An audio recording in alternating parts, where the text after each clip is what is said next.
Hello everyone, मैं हूं अपेक्षा और स्वागत है आपका हमारे चैनल पर और इस पर्टिकुलर सीरीज में जहां पर हम स्टॉक मार्केट बेसिक्स के बारे में डिस्कस करने वाले हैं। साथ ही साथ हमारे चैनल पर हम काफ़ी वेल रिसर्च्ड वीडियोस भी डालते हैं जो कि फाइनेंशियल मार्केट और इकोनॉमिक्स से रिलेटेड होते हैं। तो हमारे चैनल को सब्सक्राइब ज़रूर कीजिए और आइए हम आज का टॉपिक देखते हैं क्या होने वाला है डिस्कशन का, जो कि है राइट्स इशू ऑफ शेयर्स। तो राइट्स इशू ऑफ शेयर्स ये पर्टिकुलर टॉपिक में सबसे पहले आगे बढ़ने से पहले देखते हैं कि हम क्या क्या डिस्कस करने वाले हैं। हम देखेंगे कि इसका मीनिंग क्या होता है, ओके, ये राइट्स इशू होते क्या है। फिर देखेंगे कि कंपनी राइट्स इशू लाती क्यों है, ये अप्लाई करने के लिए कौन कौन एलिजिबल है। फिर हम एक इम्पॉर्टेंट एग्जाम्पल डिस्कस करने वाले हैं जो कि है रिलायंस इंडस्ट्रीज लिमिटेड का। तो रिलायंस इंडस्ट्रीज लिमिटेड के बारे में शायद आपने ऑलरेडी सुना होगा कि ये कंपनी राइट्स इशू ला रही है और इसके बारे में मार्केट में काफी ज्यादा बज है, काफी ज्यादा बातें हो रही है जब से इन्होंने अनाउंस किया है तब से लेकर आज तक। तो इसके बारे में हम बात करेंगे और लास्ट में हम सेबी की वेबसाइट पर जाएंगे जहां पर हम इसके डिटेल्स देखेंगे कि राइट्स इशू के डिटेल्स कैसे और कहां पर हमें मिलते हैं। तो हम आगे बढ़ते हैं और देखते हैं मीनिंग, राइट्स इशू का जो मीनिंग है वो देखते हैं हम। तो काफी सिंपल चीज होती है ये, ओके। राइट्स इशू में होता क्या है कि जो ऑलरेडी शेयर होल्डर्स है किसी भी कंपनी के, ओके, उन्हें एक अपॉर्चुनिटी मिलती है जहां पर वो एडिशनल शेयर्स खरीद सकते हैं उस कंपनी के। तो उस अपॉर्चुनिटी को हम कहते हैं राइट्स इशू। राइट्स इशू ये अपॉर्चुनिटी है जहां पर कोई भी बंदा जो किसी कंपनी का शेयर होल्डर है ऑलरेडी, वो और एडिशनल शेयर्स खरीद सकता है। अब ये खरीदेगा क्यों राइट्स इशू में, डायरेक्टली जाकर मार्केट से भी तो खरीद सकता है। राइट्स इशू में ऐसी कौन सी नई बात है। तो यहाँ पर क्या होता है कि ये जो शेयर्स इशू किए जाते हैं वो एक डिस्काउंटेड प्राइस, मतलब एक सस्ते दाम में दिए जाते हैं कंपेयर टू मार्केट प्राइस। तो मान लीजिए हमारी कंपनी, कोई एक कंपनी है जिसने राइट्स इशू लाया है जिसमें हम सारे शेयर होल्डर्स है, ओके। वो कंपनी का मार्केट प्राइस अभी चल रहा है फिलहाल 120 रुपए। कंपनी ने अनाउंस किया है कि हम आपको राइट्स शेयर्स देंगे 110 रुपए में। तो जिसको जिसको उस कंपनी के शेयर्स खरीदने हैं, जाहिर सी बात है राइट्स इशू से ही लेगा, राइट्स इशू का ही ऑप्शन यूज करेगा। मार्केट में 10 रुपए ज्यादा देने तो नहीं जाएगा, ओके। सो ये एक बेनिफिशियल पॉइंट रहता है शेयर होल्डर्स के लिए कि उन्हें सस्ते दाम में मिलते हैं shares compare to market price. और एक इम्पॉर्टेंट चीज है कि ये एक प्रपोर्शन में इशू किए जाते हैं। प्रपोर्शन मतलब एक रेशियो डिसाइड करती है कंपनी। जैसे कि मान लीजिए 1:1 का रेशियो डिसाइड कर लिया, तो अगर किसी के पास 50 शेयर है उस कंपनी के तो वो और ज्यादा 50 शेयर्स ले सकता है। तो ये हो गया लगभग मीनिंग राइट्स इशू का। अब हम आगे बढ़ते हैं और एक इम्पॉर्टेंट क्वेश्चन के बारे में डिस्कस करते हैं कि ठीक है, राइट्स इशू तो समझ गया, पर कंपनी ये राइट्स इशू ही क्यों लाती है। अभी कंपनी का मकसद क्या है, इसके पीछे बहुत ही बेसिक मकसद कि उन्हें और ज्यादा पैसे रेस करने हैं मार्केट से। और पैसे रेस करने तो है, ठीक है, ये समझ आ रहा है हमें, पर उसके लिए और भी तो तरीके हैं, और भी तो रास्ते हैं। जैसे कि वो डेट से इशू कर सकती है, कर्जा ले सकती है, या फिर कोई इंस्टीट्यूशनल इन्वेस्टर, मतलब जो बड़े पैमाने पे इन्वेस्टर्स होते हैं, उनसे पैसे रेस कर सकती है, या फिर एफपीओ ला सकती है। एफपीओ का मतलब होता है फर्दर पब्लिक ऑफर। तो जब सबसे पहली बार कंपनी लिस्ट करती है मार्केट में तब उसे कहते हैं आईपीओ, जब वो लिस्ट होती है मार्केट में, ओके, इनिशियल पब्लिक ऑफरिंग। जब दोबारा वही प्रोसेस वो दोहराती है, जब सारे शेयर होल्डर्स को, मतलब सारे लोगों को मार्केट में वो शेयर्स अवेलेबल कराती है अपने कंपनी के, तब उसे कहते हैं एफपीओ। तो ये इतने सारे तरीके हैं, तो राइट्स इशू ही क्यों करना है कंपनी को। तो आइए हम देखते हैं इसके रीजंस क्या है अप्रोक्सीमेटली। तो सबसे पहले तो है और बेसिक बात है कि ये शेयर जो है वो डिस्काउंटेड प्राइस पे मिल रहे हैं। तो जो कंपनी के शेयर होल्डर्स है और साथ ही साथ प्रमोटर्स है, उनके लिए ये काफी गुड न्यूज है कि मार्केट प्राइस से सस्ते दाम में हम एडिशनल शेयर्स खरीद सकते हैं, ठीक है। उसके जरिए ये लोग रेस करने का कोशिश कर रहे हैं। दूसरी इंपॉर्टेंट चीज है कि इक्विटी डाइल्यूजन नहीं हो रहा है।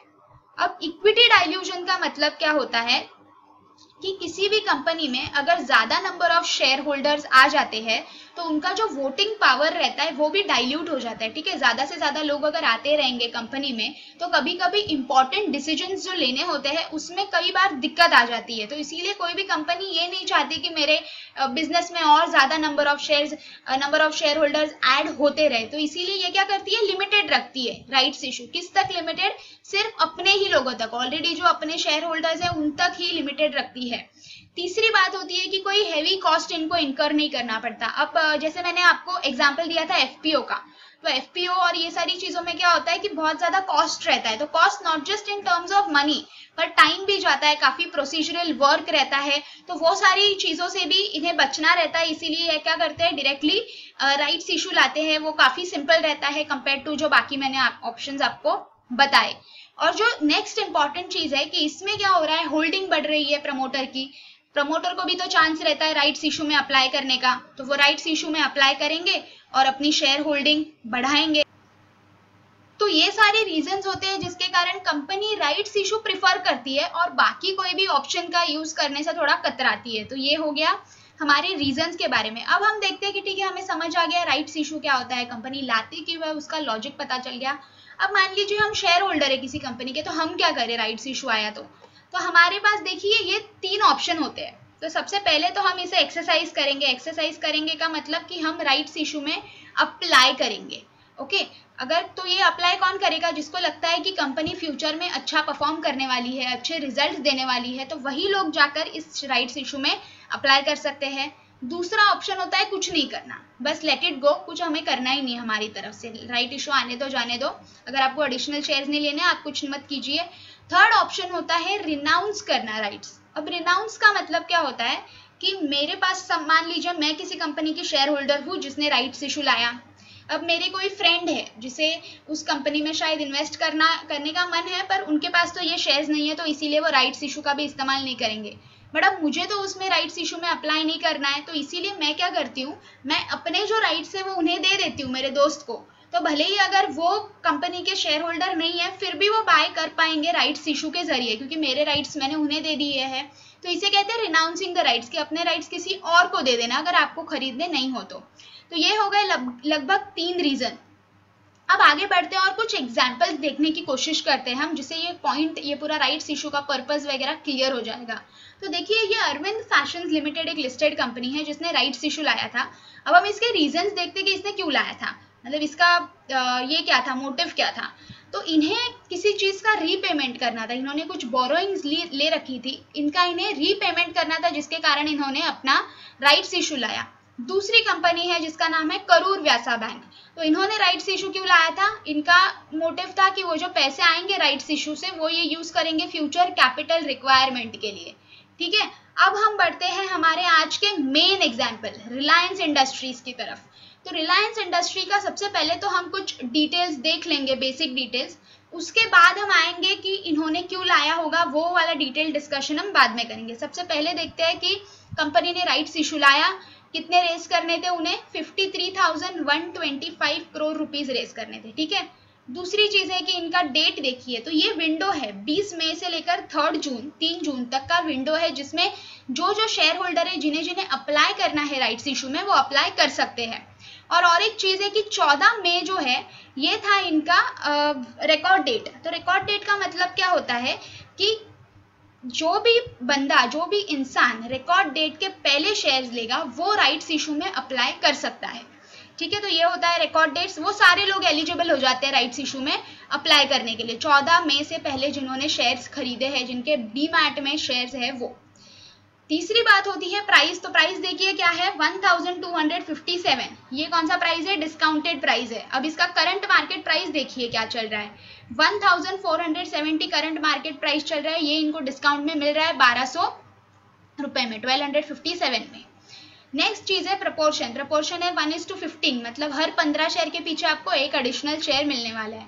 अब 5वां पॉइंट देखिए, बहुत ही इंटरेस्टिंग सा पॉइंट है, टाइमलाइन देखिए पेमेंट का क्या होने वाला है। अब जो भी अप्लाई करेगा राइट्स इशू में, उसे सबसे पहले जब वो अप्लाई कर रहे हैं तब उन्हें 25% पेमेंट देना है, दूसरे 25% इन्हें देना है मई 2021 में, अगले साल, और बाकी के जो 50% है वो देने हैं अगले साल नवंबर में। तो देखिए, सबसे पहले ये लोग 100% पेमेंट नहीं कर रहे हैं, ऐसे ट्रांचेस में पेमेंट कर रहे हैं। तो हमें ये सारी डिटेल्स तो अब पता चल गए हैं। अब हम आगे बढ़ते हैं और देखते हैं कि रिलायंस ने ये राइट्स इशू क्यों लाया है, उसके क्या रीजंस है, इसके बारे में बात करते हैं। सबसे पहले तो जो कंपनी ने अपने डॉक्यूमेंट में इन्हें डॉक्यूमेंट बनाने पड़ते हैं, ठीक है। जब राइट्स इशू आता है, आईपीओ आता है, तब ये सारे डॉक्यूमेंट्स बनाते हैं जहां पर इस सारी चीजों की डिटेल्स देते हैं। तो इनका जो राइट्स इशू का डॉक्यूमेंट है, इसमें इन्होंने लिखा है कि ये जो पैसे है वो अपना डेट कम करने के लिए यूज करने वाले हैं, ठीक है। मतलब इनका जो कर्जा है वो कम करने के लिए यूज करने वाले हैं। तो वो चीज हमें उनके डॉक्यूमेंट से समझ जाती है। और वैसे भी रिलायंस इंडस्ट्रीज बोलते ही आ रहा है कि उन्हें जीरो डेट कंपनी बनना है। तो ये एक हो गई चीज। दूसरी चीज देखिए क्या हो रहा है यहाँ पर कि प्रमोटर की भी तो शेयर होल्डिंग बढ़ेगी। अभी मार्च 2020 में प्रमोटर की शेयर होल्डिंग थी 50.07%, ठीक है। ये फिगर्स है मार्च 2020 के।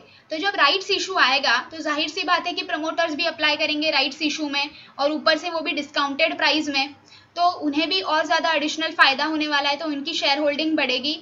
अब यहाँ पर और एक गौर करने वाली बात मैं बताती हूँ। शेयर होल्डिंग बढ़ेगी ये तो हमें समझ गया, पर इन्होंने क्या लिखा है इनके डॉक्यूमेंट में कि जो अनसब्सक्राइब्ड शेयर्स होंगे, मतलब जिस शेयर्स को कोई खरीदने वाला नहीं है, अभी टोटल कितना रेस करना है इन्हें, 53,000, राइट, 53,125 करोड़।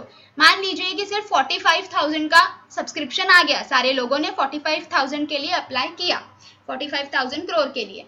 बाकी के जो है वो कौन करेगा सब्सक्राइब, इन्होंने लिखा है कि प्रमोटर ही करने वाला है। इससे हमें एक बात पता चलती है कि कंपनी का, मतलब जो प्रमोटर का बहुत ज्यादा फेथ है अपने कंपनी में, बहुत ज्यादा विश्वास है कि कितना स्ट्रांग है उनका कंपनी, उनका फंडामेंटल्स एक्सेट्रा।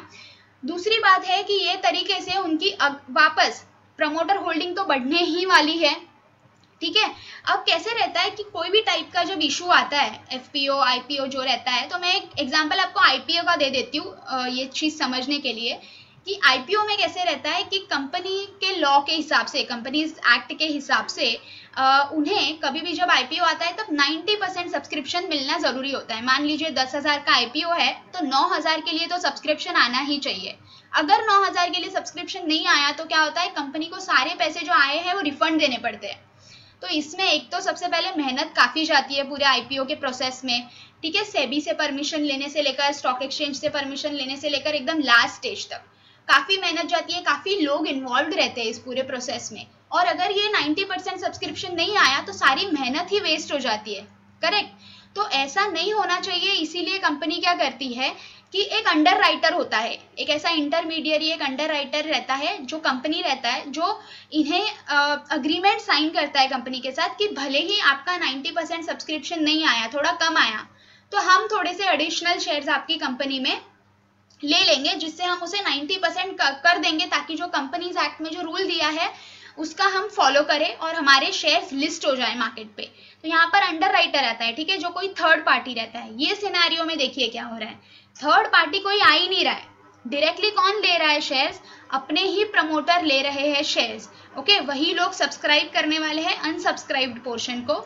और एक इंपॉर्टेंट बात क्या है, जो टाइमलाइन की मैंने बात की, 100% पेमेंट तो देना नहीं है, आपकी शेयर होल्डिंग बढ़ रही है, साथ ही साथ आपको डिस्काउंट में भी मिल रहे हैं शेयर्स, पर आपको पूरे पैसे देने हैं क्या अभी? नहीं, आपको सिर्फ 25% देने हैं, बाकी के जो पैसे हैं वो तो अगले साल में देने हैं। तो ये सारे हो गए कुछ इंपॉर्टेंट चीजें। तो ये प्रमोटर के लिए ही नहीं बट बाकी सारे शेयर होल्डर्स के लिए भी काफी अच्छी चीज है, they have to be happy for this thing कि टाइमलाइन अच्छे खासा वो लोग ने दे रखा है कि सिर्फ 25% अभी पे करो। तो ये हो गया रिलायंस इंडस्ट्रीज का डिटेल। और एक चीज मैं बता दूं कि रिलायंस इंडस्ट्रीज पे हमने और एक डिटेल्ड में वीडियो लिया है उसके बिजनेस मॉडल में। वो कंपनी बहुत बड़ी है, तो कंपनी क्या करती है, कहाँ कहाँ से पैसे आते हैं, कौन से वर्टिकल से आते हैं, उनके स्ट्रेटेजिक प्लान क्या है, उसके ऊपर वीडियो लिया है, उसके वो भी आप देख सकते हो। अब हम आए हैं securities and exchange board of India, मतलब हमारा जो रेगुलेटरी अथॉरिटी है उसके वेबसाइट पर। तो हमें जाना है राइट्स इशू के सेक्शन के अंदर, जहां पर फाइनल लेटर ऑफ ऑफर। तो ये सारे कंपनीज जिन्होंने ये राइट्स इशू लाया है उनके सारों के डिटेल्स हमें यहाँ पर दिख जाएंगे। देखिए सबसे पहले ही हमें राइट्स इशू के डिटेल्स दिख रहे हैं रिलायंस इंडस्ट्रीज के। तो उस पर आप जब क्लिक करते हो तो आपके लिए ये एक पर्टिकुलर डॉक्यूमेंट जो है वो लोड हो जाता है। ये देखिए यहाँ पर ये PDF जो है वो लोड हुआ है।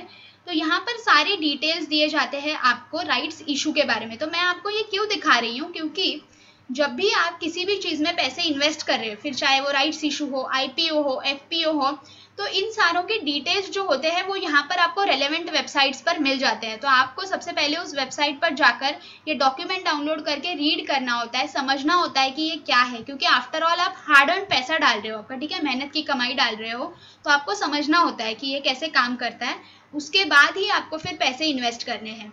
तो that's it from my and. मैंने लगभग सारी चीजें कवर कर ली है। आपको कुछ क्वेश्चंस होंगे तो आप कमेंट सेक्शन में लिखिए और मुझे जरूर बताइए कि आपको वीडियो कैसी लगी।